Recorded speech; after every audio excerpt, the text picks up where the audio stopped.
Hello and welcome to CDC Profiles. Our featured resource person for this episode is Dr. Roderick Tan. Welcome to the show, Doctor.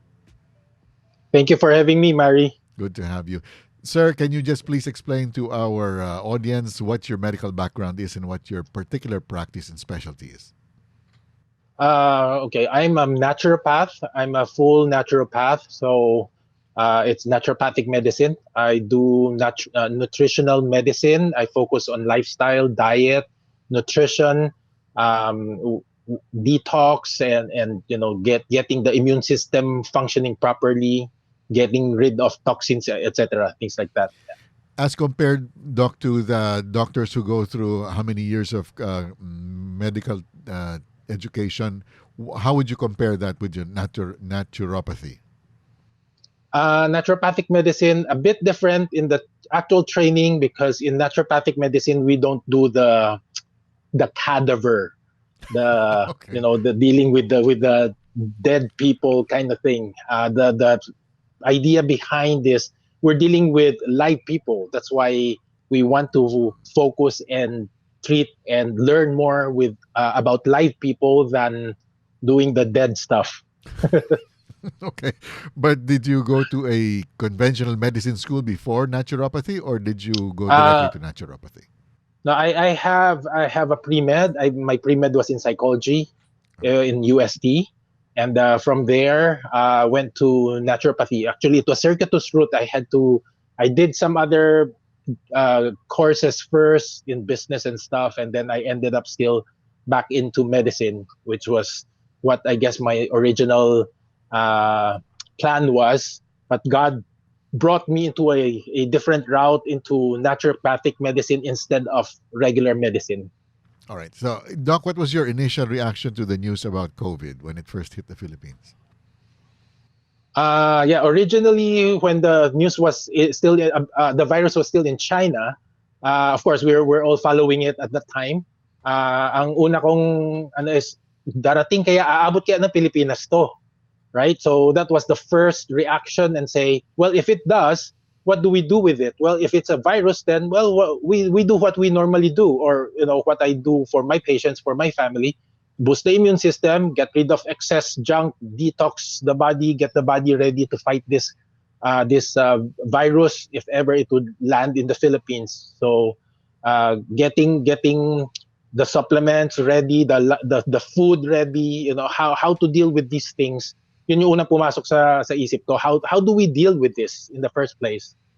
Yeah. Doc, I had the perception that the doctors in general viewed this COVID as a really different beast. Parang mas malakas, parang hindi kaya ng basta-basta ano, especially hindi kaya ng personal immune system ng tao. Mali ba yon? Actually, maybe during the first few months, because we were getting different news from and different information from different sources, and there's conflicting information on the first few months, no. But as time went on, apparently the real nature of the beast, if you would call it, started coming out, and there's common factors, common denominators that says, well, this sounds almost like the common flu or the common cold. So again, it's a virus. So you dig deeper. Okay, then it could maybe some similarities to previous supposed pandemics, like the SARS, the MERS, and those. So it's still virus based. So if it's virus, then in natural medicine, there's quite a bit. Our arsenal in natural medicine, medyo mas marami kaming magagamit against virus versus medical, drugs and pharmaceutical products. In natural medicine, there are many herbs known to be able to deal with viruses, and of course, the immune system. God designed our immune system to be able to fight a lot of these supposed viruses, bacteria, or diseases. So it's just a matter of knowing how to uh, stimulate the immune system to the proper degree. So that's why I say, for the immune system, it's not just boosting, it's a well modulated immune system, an immune system that would know to to increase its fight or its capacity, or to lower it if no, kung needed na. So to avoid other problems naman of overstimulation. Nakakabigla, Doc, to hear you say that it had a lot in common with the common flu and the common cold. Kasi sa maraming tao, death sentence kaagad ang COVID eh. Hindi ba tama yung perception na yon? There's that again, nung umpisa, we didn't know what we were really dealing with. So that's why it's good to always support the immune system, right? But as time went on, yes, it sounds like more like flu, because the symptoms are presenting itself more like flu, more like the cold virus, no? But it's not to say people don't die from flu. There are people who still die from flu if it's not managed properly. So the key word here is management. The management is kailan mo i-manage. There are people who wait until the last minute, until talagang bagsak na ang katawan before they will do anything. But that is for me, that's being irresponsible.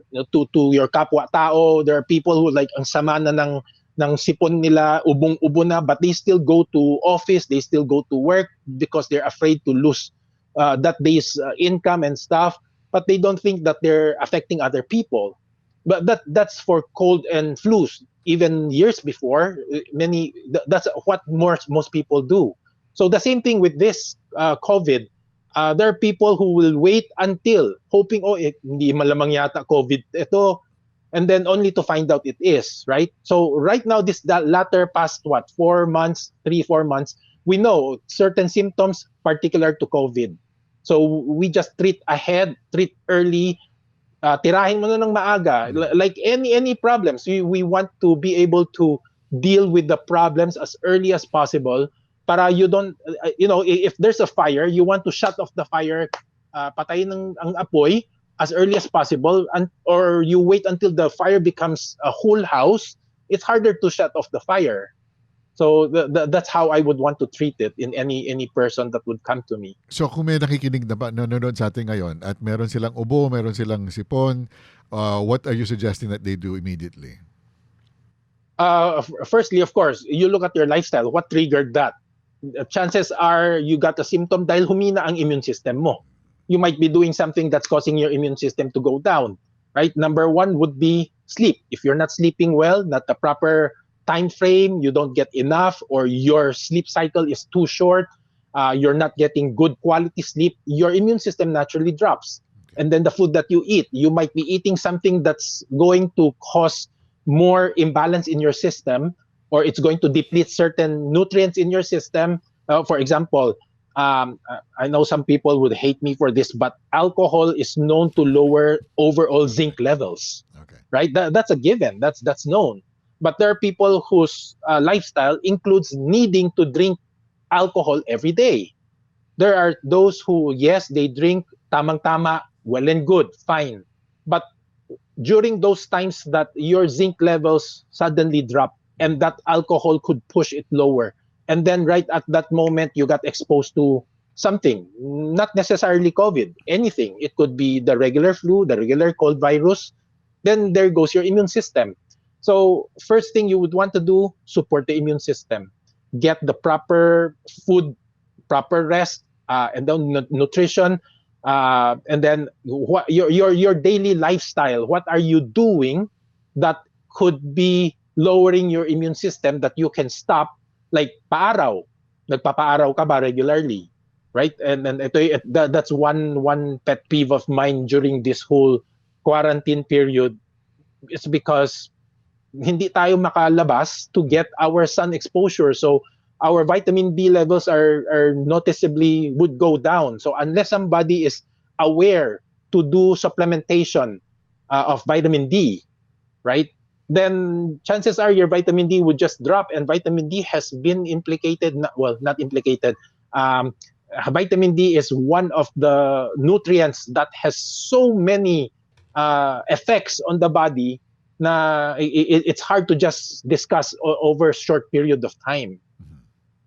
So, Doc, have you personally treated, just to be crystal clear, have you personally treated COVID patients, and what have you treated them with? Yes, I have. It's again, people come to you, they think it's COVID. Others would think naman, hindi naman yata, but I have the symptoms. So I'll tell them, well, first thing I'll ask is, ilang araw na symptoms mo? Right? If it's within that first 4 days, very easy to treat, right? And you don't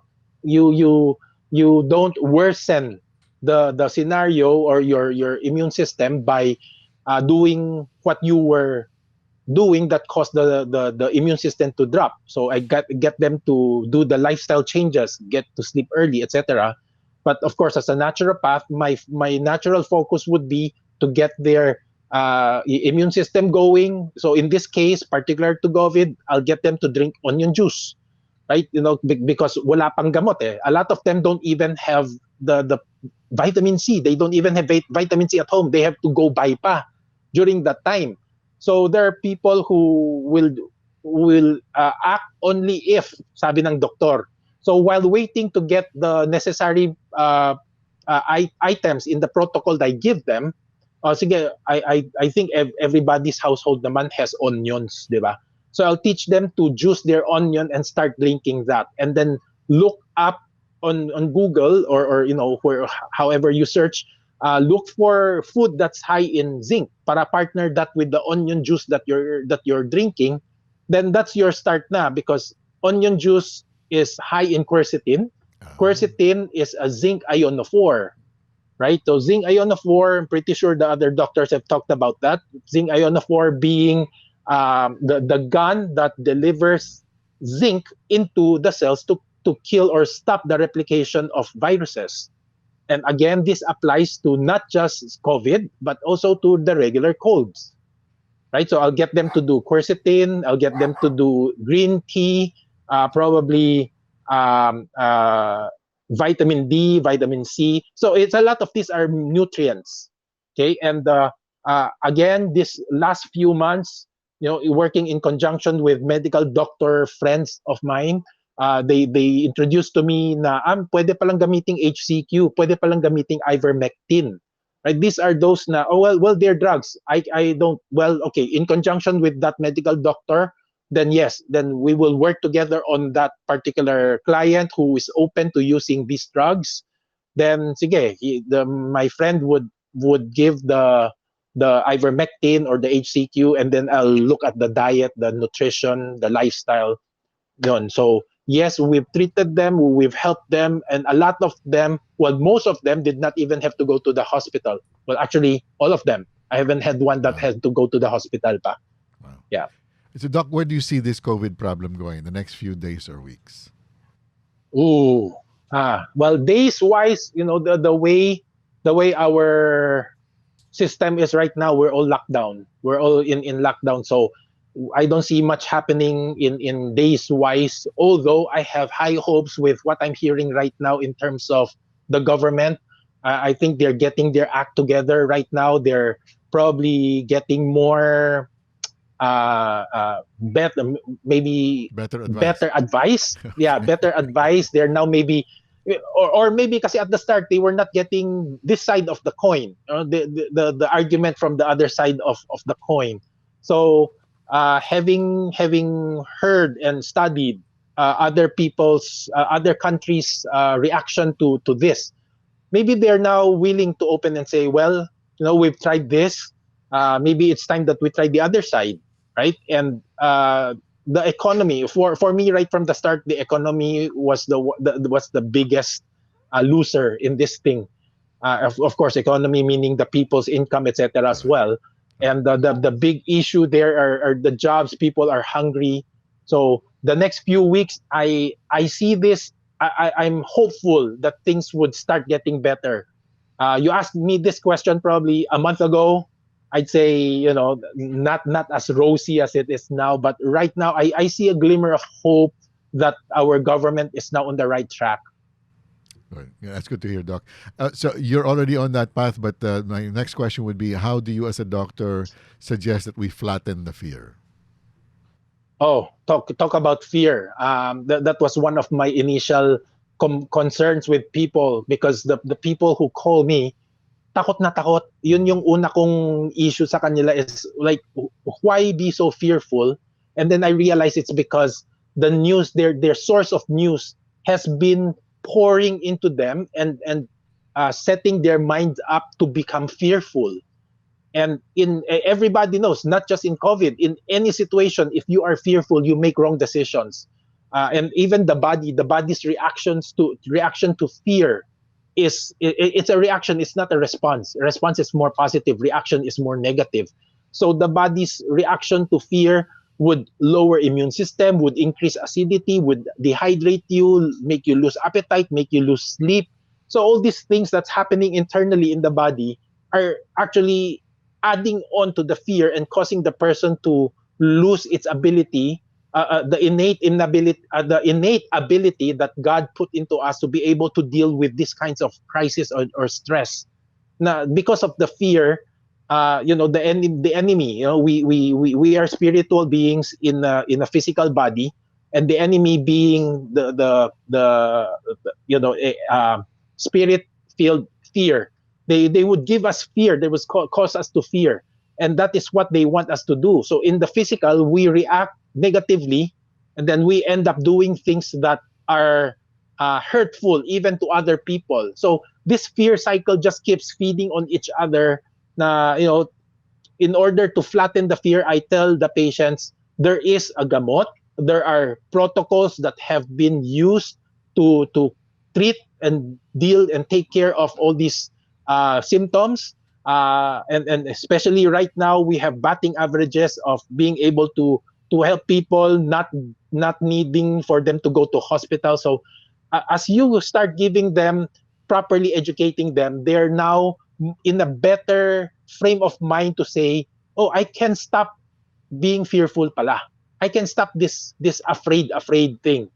Na the mind now is now transformed, or at least changed. There's a change of mind to say there is a plan, there is a solution, and this COVID is not something that getting positive or getting symptoms is not a death sentence. It's not as if you get positive, you're going to die immediately, or pretty sure you're gonna die. Malayo tayo doon. So once you get people to understand this point, then the fear just drops. Sometimes just by that lang. I have one patient, she's getting asthma attacks because of that. Fear. But as soon as nakwento ko sa kanya, na-explain ko sa kanya lahat the palpitation while we're talking, nawala yung palpitations. She started being able to breathe properly, and then of course I pray with her and everything on the phone. And then lo and behold, it's like, oh, do you still think you need to be fearful? No need na, doc. Thank you for telling me all this. Bakit hindi namin alam to? And that's where Yan sources ang of tanong. information comes Alright. in. Okay. And Diba? speaking of sources of Yeah. information, Doc, where would you point people to? Any particular websites that they can gain this sort of information? Well, of course, like what we have, it's our Flatten the Fear webpage. That's what flattenthefear.ph, right? And then, of course, there's alternative media sources, alternative news sources. I tend to myself, even without this COVID thing, I'll look at mainstream. I'll see what they're saying, and then I'll go on the other side, and then I'll put the two together. Which one makes more sense? And then through it all, you prayerfully you ask, Lord, which one ba tama? Which one ba mali? Which one gives me fear and which one gives me faith? Which one builds my faith? Doon ako pupunta.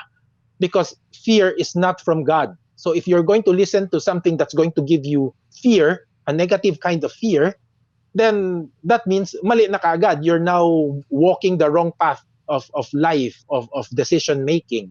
So I'll look at information, pull them together, choose one that gives me faith, and walk that path. All right. Thank you very much for your time. Thank you for being on CDC Profiles, Dr. Roderick Tan. Thank you very much, Marie.